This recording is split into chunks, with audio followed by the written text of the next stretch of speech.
Ya. Izin majelis, kami akan langsung sedikit menanggapi mengenai tempus yang disampaikan oleh jaksa penuntut umum dalam bantahannya tadi yang majelis. Di situ jaksa penuntut umum menyatakan secara tegas bahwasannya tempusnya itu adalah waktu di mana Pak Tom Lembong ini menjabat, yaitu periode 2015 dan 2016. Sedangkan majelis, ini kami sangat keberatan karena penyidikan ini harusnya 2015-2023. Kenapa tempusnya ini hanya tempus pada saat Pak Tom Lembong menjabat? Itu keberatan kami majelis. Gitu. Terus yang kedua majelis, izin, tadi tidak JPU dalam jawaban atau bantahannya tidak menjelaskan mengenai korelasi pasal yang didakwakan dengan pasal 14 bagaimana Undang-Undang Tipikor. Kami butuh penjelasan atas itu. Bagaimana bisa Pak Tom Lembong ini dinyatakan melanggar Undang-Undang Tipikor, padahal dalam perbuatan melawan hukum yang didakwakan itu adalah Undang-Undang Perlindungan Petani, itu adalah Undang-Undang Perlindungan Pangan, serta peraturan Permendak dan juga Permen 117. Kami sangat keberatan selaku penasihat hukum. Demikian majelis.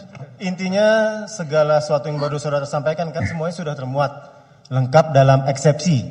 Ya. Hanya pengulangan saja, eksepsi sudah saudara sampaikan. Demikianlah tanggapan atau pendapat dari penuntut umum.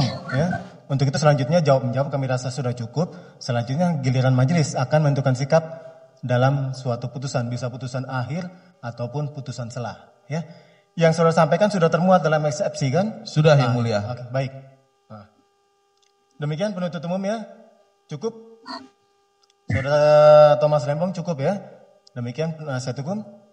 Pak Tom mungkin ada yang ingin disampaikan? Ada? Izin. Dari saudara Raja silakan. Mohon maaf, biasanya hidup.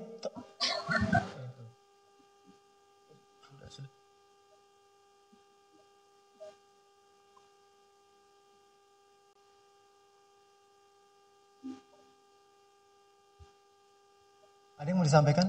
Terima kasih yang mulia. Silakan. Pertama saya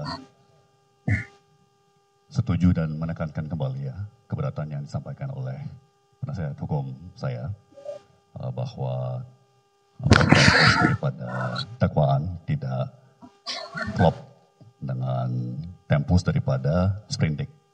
Ya, dan kenapa hanya saya yang menjadi terdakwa dan bahkan tersangka. Saya juga merasa bahwa dalam tanggapannya jaksa penuntut belum memperlihatkan sama sekali ya, hubungan antara pelanggaran undang-undang yang dituduhkan dengan tindak korupsi yang dituduhkan. Ya. Jadi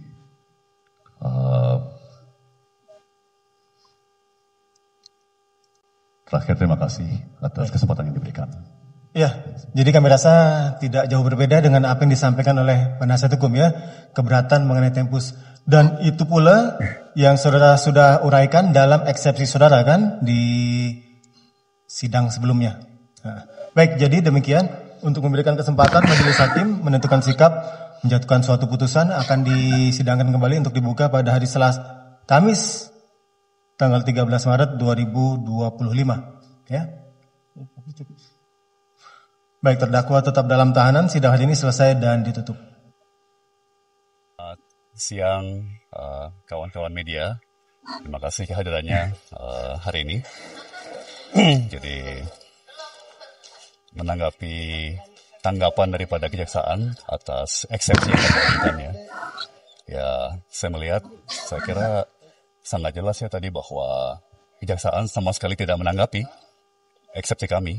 Jadi yang disampaikan oleh kejaksaan tadi tidak ada kaitannya ya, atau tidak menjawab keberatan-keberatan yang kami ajukan dalam eksepsi. Ya. Sebagai contoh, tempus daripada sprindik ya, atau masa penyidikan dalam surat perintah penyidikan yaitu 2015 sampai 2023. Ya, sementara saya hanya menjabat dari 2015 sampai 2016. Ya. Jadi kenapa hanya saya yang didakwa atau bahkan ditersangkakan? Ya, itu kan ya tidak konsisten ya, karena kalau memang perkara yang didakwa ya itu 2015 sampai 2023, ya harus konsisten. Ya semua Menteri Perdagangan yang menjabat, semuanya juga melakukan hal yang sama persis seperti saya, juga atas dasar hukum yang sama seperti saya, ya juga harus serentak, ya tidak bisa milih-milih lah, gitu ya. Artinya sudah ada equality before the law. Betul, betul.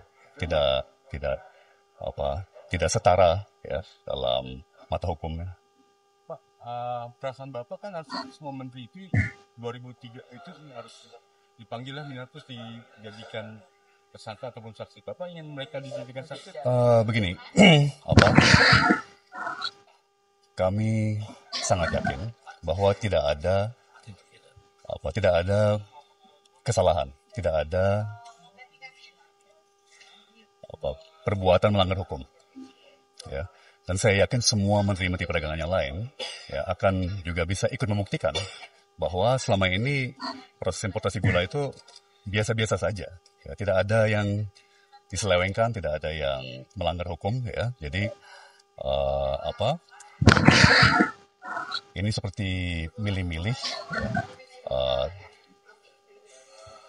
mentersangkakan orang atau mendakwa orang yang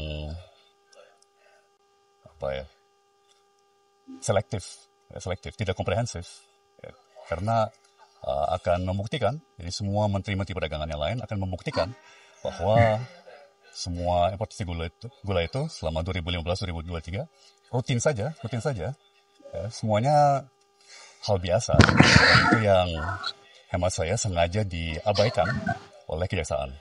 Oke, Ya. itu ya. Terima kasih semuanya. Terima kasih. Terima kasih ya, Bang. Terima kasih. Maaf. Mungkin selebihnya PH penasihat hukum saya bisa Saat ini menambah kan detail. masih terjadi impor gula Pak di tahun 2025 ini. Apakah ini juga tebang pilih untuk Bapak? Sekarang masih sekian, impor ya. gula loh Pak Iya. 2025 ini.